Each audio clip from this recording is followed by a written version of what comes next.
കേൾപ്പിച്ചല്ലോ. ഒരു റേഷൻ കട വ്യാപാരി 3 കുഞ്ഞുങ്ങളുണ്ട്. 12, 10, 8 വയസ്സുള്ള 3 പെൺകുട്ടികളുണ്ട്. ഈ റേഷൻ കട വ്യാപാരി കടക്കണിയിലായി. നിവൃത്തിയില്ലാതെ വന്നു. ഒരു രക്ഷയുമില്ല. അദ്ദേഹവും ഭാര്യയും കൂടി ആത്മഹത്യ ചെയ്യുവാൻ തീരുമാനിക്കുന്നു. പത്രത്തിൽ വന്നു വർഷങ്ങൾക്ക് മുൻപ്. ഈ 3 കുട്ടികളെയും വിളിച്ചുകൊണ്ടൊരു രാത്രിയിൽ അടുത്തുള്ള ഒരു ഹോട്ടലിൽ പോയി അവർക്ക് നിറയെ ഭക്ഷണം മേടിച്ചു കൊടുത്തു. അവരോട് ഈ കാര്യം പറഞ്ഞില്ല. അവർക്ക് നല്ല ഐസ്ക്രീം മേടിച്ചു കൊടുത്തു.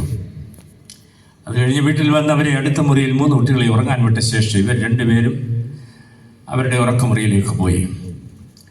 കുട്ടികൾ ഉറങ്ങി എന്ന് ബോധ്യപ്പെട്ടപ്പോൾ ആ മുറിയിൽ 2 കയറിൽ ഇവർ 2 പേരും തൂങ്ങിയാടി. രാവിലെ കുഞ്ഞുങ്ങൾ കട്ടൻ കാപ്പി കുടിക്കുവാൻ എഴുന്നേറ്റ് വന്ന് നോക്കുമ്പോൾ തങ്ങൾക്ക് സംരക്ഷണം നൽകേണ്ടതായുള്ള മാതാപിതാക്കൾ കയറിൽ 2 അറ്റത്ത് തൂങ്ങിയാടുന്ന കാഴ്ച. കുഞ്ഞുങ്ങൾ നിലവിളിച്ചു. ആ ഗ്രാമം ഉണർന്നു.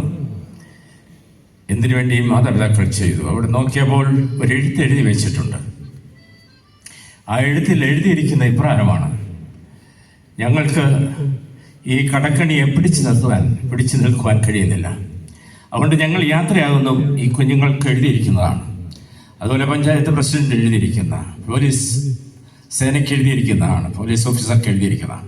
ഞങ്ങൾക്ക് ഈ കടക്കണിയിൽ നിന്ന് മാറുവാൻ കഴിയാത്തത് കൊണ്ട് ഞങ്ങൾ നിവൃത്തിയില്ലാതെ ചെയ്യുന്നു. കുട്ടികൾക്ക് എഴുതിയതായിട്ടുള്ള എഴുത്തിൽ എഴുതി: കുഞ്ഞുങ്ങളെ, നിങ്ങൾക്കും പിടിച്ചു നിൽക്കുവാൻ കഴിയുന്നില്ലെങ്കിൽ ഈ മാർഗം ഏറ്റെടുക്കുക. നിങ്ങൾക്കും ജീവിതത്തിൽ പിടിച്ചു നിൽക്കുവാൻ കഴിയുന്നില്ലെങ്കിൽ ഇത് ഏറ്റെടുക്കുക. മാതാപിതാക്കൾക്കും പറക്കമുറ്റാത്ത 3 കുഞ്ഞുങ്ങൾക്ക് നൽകിയിരുന്ന സന്ദേശം: നിങ്ങൾക്കും പിടിച്ചു നിൽക്കുവാൻ കഴിയുന്നില്ലെങ്കിൽ ഏറ്റെടുക്കുക. ഇപ്പോൾ മതി യഹോവേ, എൻ്റെ പ്രാണനെ എടുത്തുകൊള്ളണമേ. ഞാൻ എൻ്റെ പിതാക്കന്മാരെക്കാൾ ഒട്ടും നല്ലവനല്ലോ. ഒരുപക്ഷേ അവനെ ഇതിലേക്ക് നയിച്ചത് തൻ്റെ വഴി തെറ്റിയ തീഷ്ണതയായിരിക്കണം, ഓവർ കോൺഫിഡൻസ് ആയിരിക്കണം. ഞാൻ ഒരുവൻ മാത്രം ശേഷിച്ചിരിക്കുന്നു എന്നിന്ന് വായിച്ച വേദഭാഗത്ത് നാം ശ്രമിച്ചുവല്ലോ. തൻ്റെ നിരാശിതരുടെ അന്തിമമായുള്ള അഭയസ്ഥാനമാണ് നരകം എന്ന് BG തമ്പി സാറ് തൻ്റെ പുസ്തകത്തിൽ എഴുതിയിട്ടുണ്ട്. ക്ഷീണിച്ചതായുള്ള ശിലകൾ, തൻ്റെ ഏകാന്തതാബോധം, താൻ ഒരുവൻ മാത്രം ശേഷിച്ചിരിക്കുന്നു എന്നുള്ളത്. യോഹന്നാൻ സുവിശേഷം 20-ാം അധ്യായം 31-ാമത്തെ വാക്യത്തിൽ 31 വാക്യങ്ങൾ നമ്മൾ വായിക്കുന്നുണ്ട്. യേശു ദൈവത്തിൽ നിന്ന് നിങ്ങൾ വിശ്വസിക്കേണ്ടതിനും വിശ്വസിച്ചിട്ട് നിങ്ങൾക്ക് ജീവനുണ്ടാകേണ്ടതിനും ഇത് എഴുതിയിരിക്കുന്നു.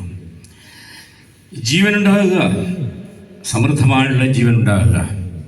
എലിയാവിൻ്റെ അതേ അനുഭവത്തിൽ കൂടി കടന്നുപോയ ഒരു വ്യക്തിത്വത്തിൻ്റെ ഉടമയാണ് പുതിയ നിയമത്തിൽ പത്രോസ്. ഗന്നേസരത്ത് തടാകത്തിൽ വല വീശിക്കൊണ്ട് നിൽക്കുമ്പോൾ രാത്രി മുഴുവൻ അധ്വാനിച്ചിട്ടും ഒന്നും ലഭിക്കാതെ നിരാശിതനായി പടകുകൾ കരയ്ക്ക് അടുപ്പിച്ചിട്ട് വല കഴുകിക്കൊണ്ട് നിൽക്കുമ്പോൾ യേശു അവിടേക്ക് ചെല്ലുന്ന മുൻകൂർ അറിവുകളൊന്നും ഇവർ തമ്മിലുണ്ട് എന്ന് തോന്നുന്നില്ല. പക്ഷേ യേശു ഈ പത്രോസിന്റെ പടകിലേക്കാണ് കയറിയത്.